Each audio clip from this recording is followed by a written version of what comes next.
Dr. Sonia? Hi, RJ. Come on in. Take a seat. I understand you want to learn more about bones, their structure and function. I sure do.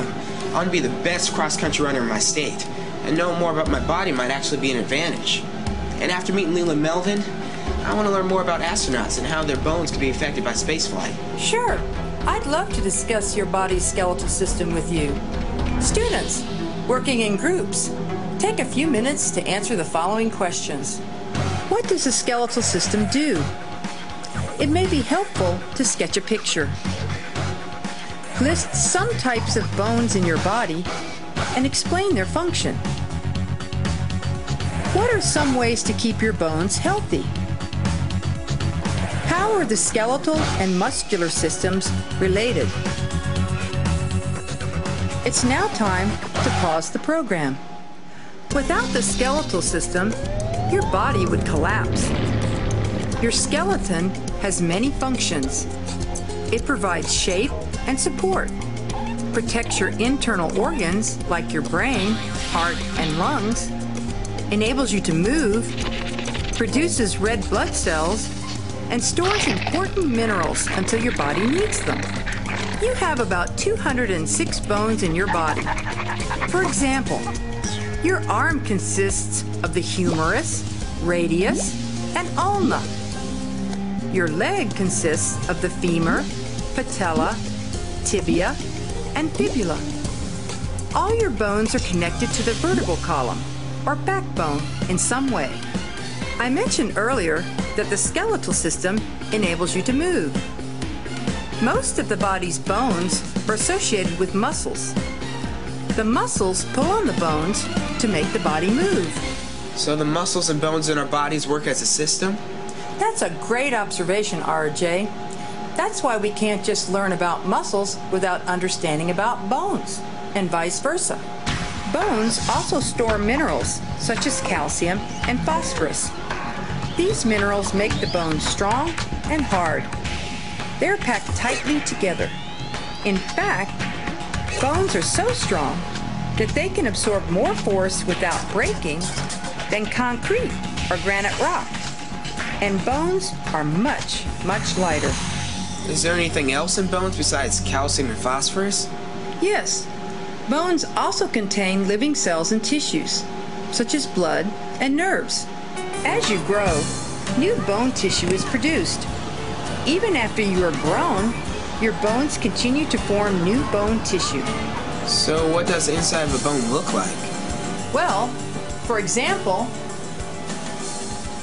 let's look at a femur, or thigh bone. The femur, which is the longest bone, connects the pelvic bones to the lower leg bones. Notice the thin, tough membrane that covers all of the bone except the ends. Blood vessels and nerves enter and leave the bone through the membrane.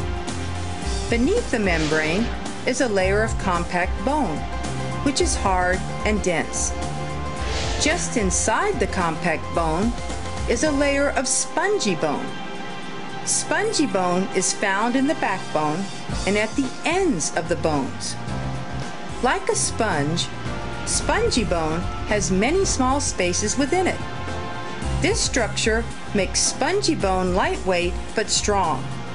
The spaces in bone contain a soft connective tissue called marrow. Because my leg was immobilized for a period of time, does that mean that the bones in my leg were affected? Sure, your bones were affected. Not in terms of size, but in terms of bone density. So, RJ, do you have any idea how to keep your bones healthy?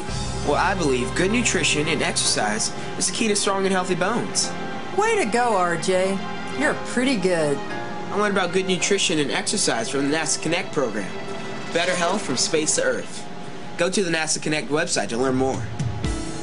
You know, RJ, a well-balanced diet contains enough calcium and phosphorus to keep your bones strong while they're still growing.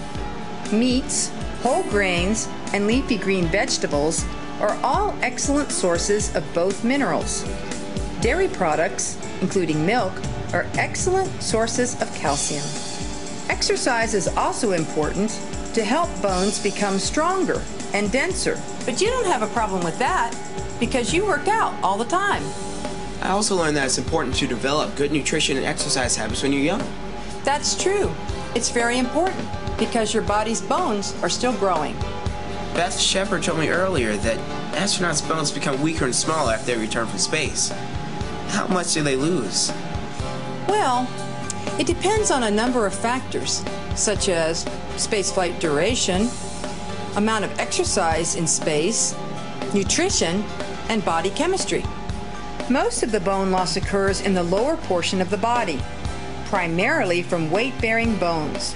One study we conducted on astronauts on the ISS showed that the mean or average bone mineral loss in the hip portion of the femur, or spongy bone, ranged from 1 to 2.5% per month, about 1.35% per month in the pelvic region, and 1% per month in the lower back or lumbar region.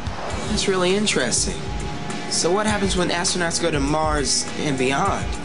If an astronaut loses about 1% of their bone mineral in the lower back per month, then that means that he or she will lose roughly 12% over a year.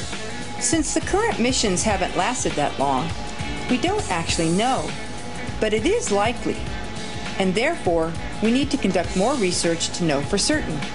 You know, the more we can learn about how our bodies function in space, the closer we get to developing countermeasures that will significantly reduce the effects of bone loss and muscle loss while in space.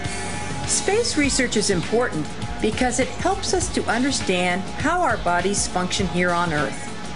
It is another tool to help us combat diseases such as the bone disease osteoporosis. Thanks, Dr. Sonia. If you ever need assistance with your research, just call me. I'll do that, RJ, and good luck with your training. Okay, take it easy. I think we'll be hearing more from RJ in the years to come, and hopefully we'll be hearing more from you. Don't forget to check out this program's Student Challenge, which can be found on the NASA Connect website. Well, guys, that wraps up another episode of NASA Connect. We'd like to thank everyone who helped make this program possible. Got a comment, question, or suggestion? Well, then email them to connect@larc.nasa.gov. So until next time, stay connected to math, science, technology, and NASA. And remember, the good stress in life. See you then.